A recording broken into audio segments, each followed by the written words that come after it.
lie there in that old curiosity shop. Well, hi everyone, I'm Scott from the Old Curiosity Shop, and I'm back with a very small thrift haul. And there's no coffee today.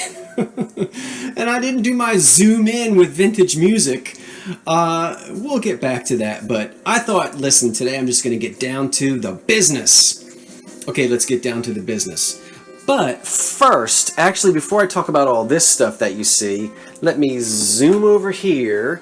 You've seen all of this in previous thrift hauls, but this is all now live and in the Old Curiosity Shop.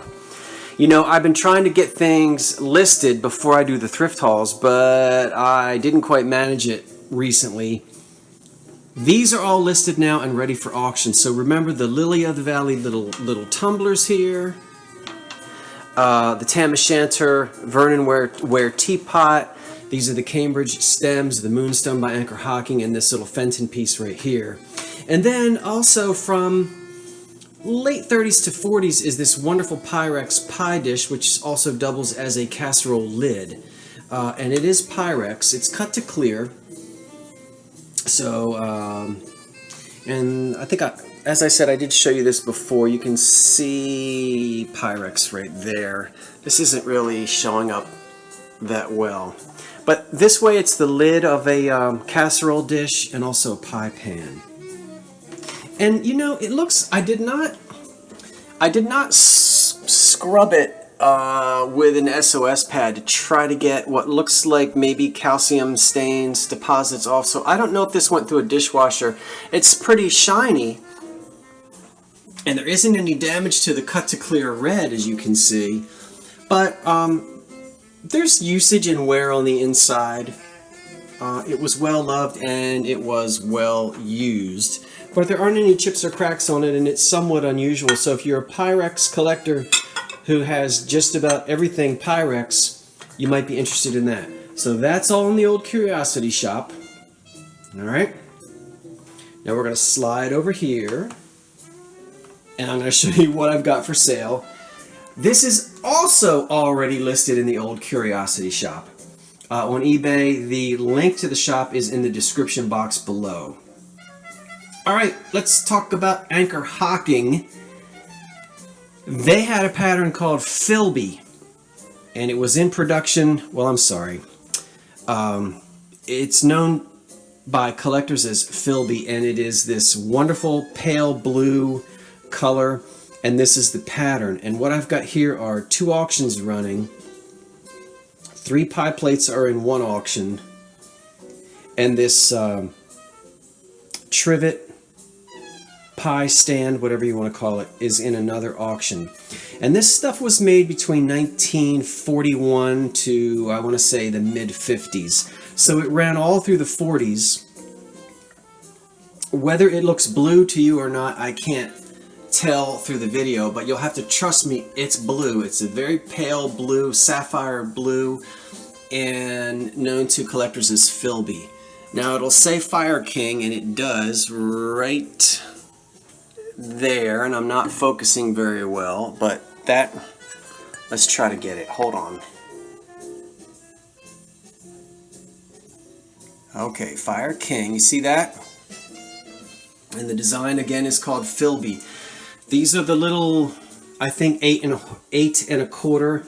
I've got 2 pie pans here. Refocus again. I think these are 8 and a quarter, and this one is slightly larger. This might be 9 inches. All in the same light blue color, sapphire blue.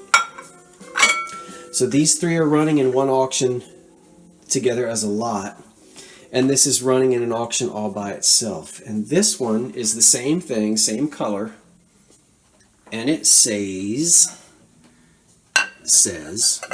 in the center, Fire King oven glass. Can you see that? Yes, you can.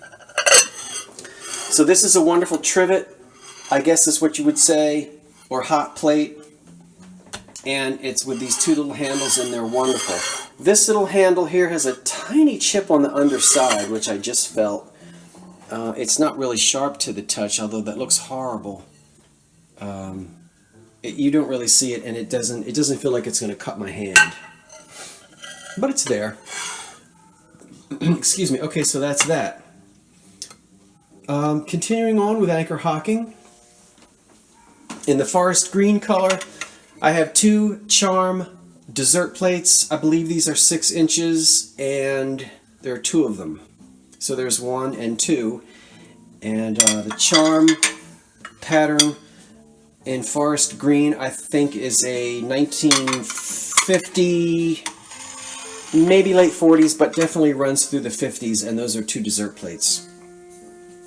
Okay, these are attributed to Hazel Atlas, and these are called what's referred to as Circle of Circles.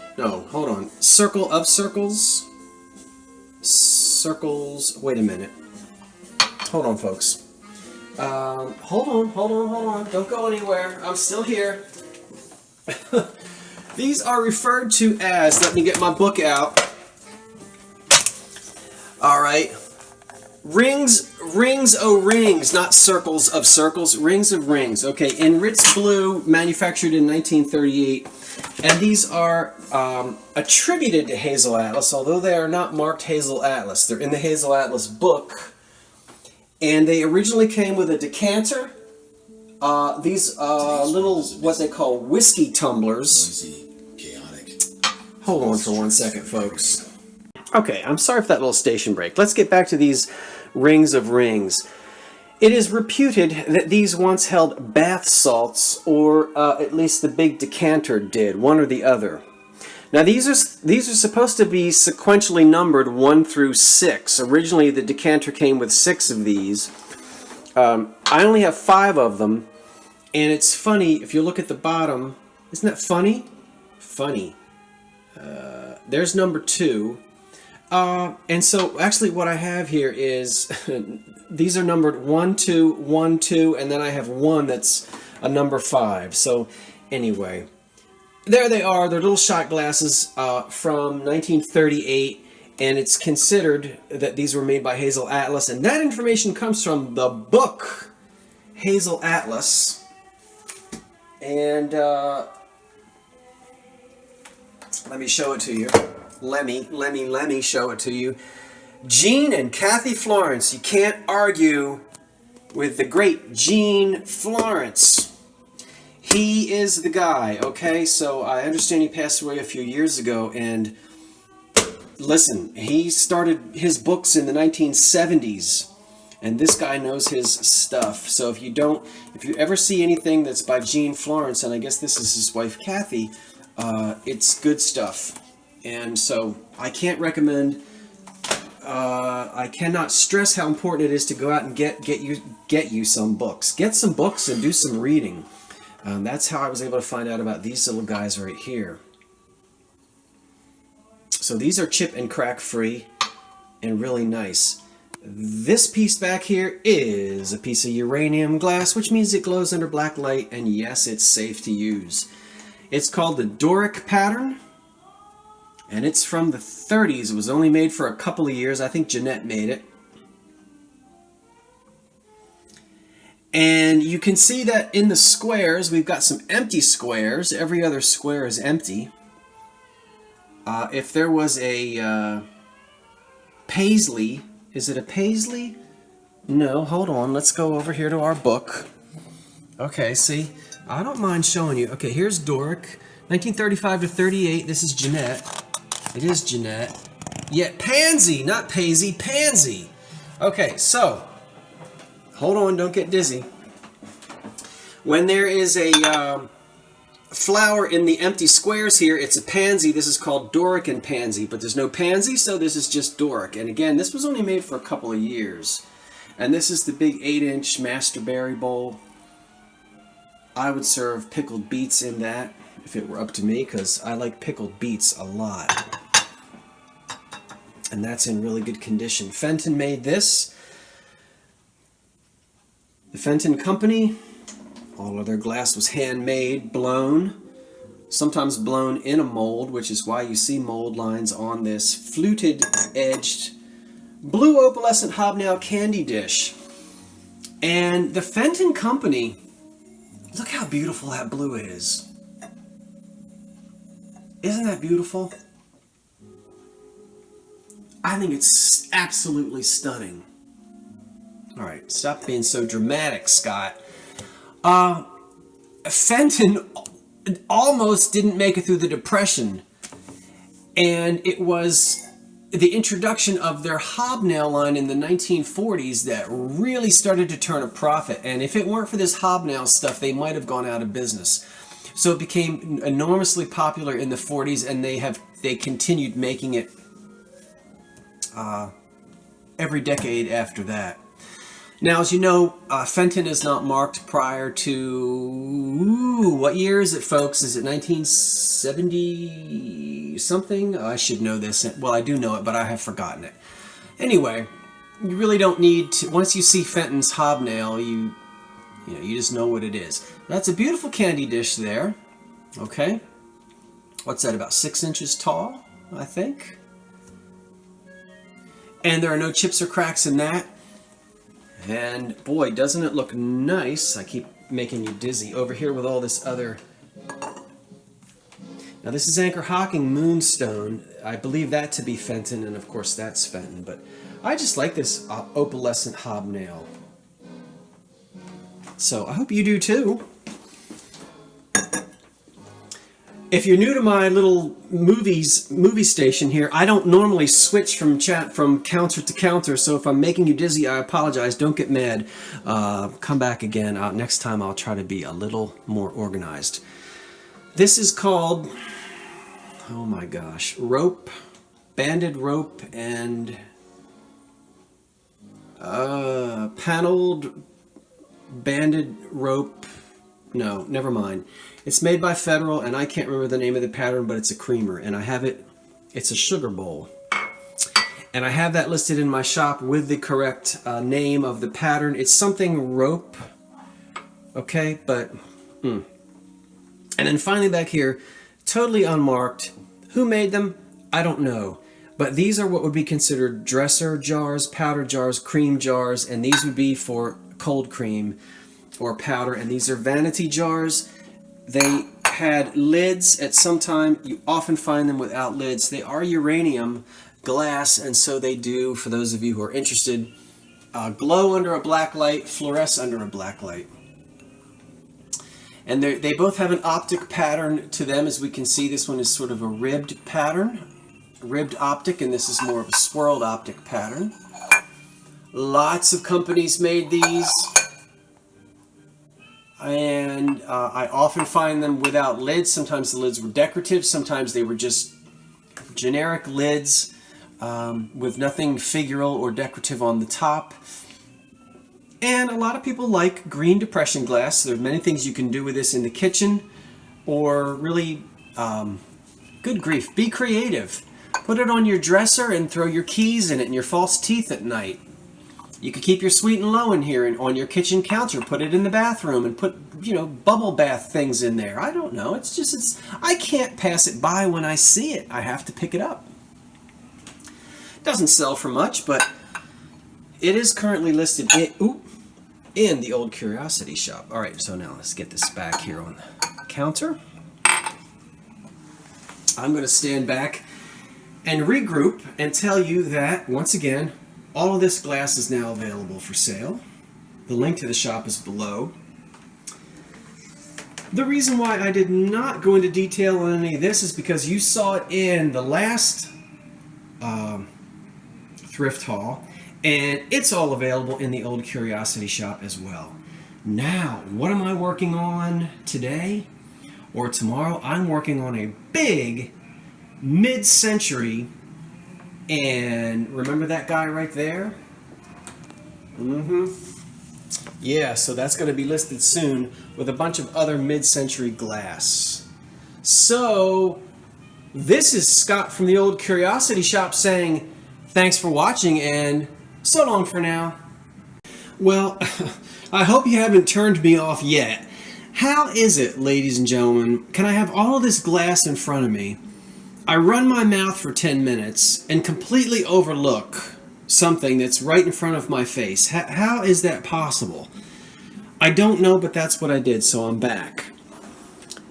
Here I have 2 sets of lovely creams and sugars. Now let's slide them over here. They're made by the same company.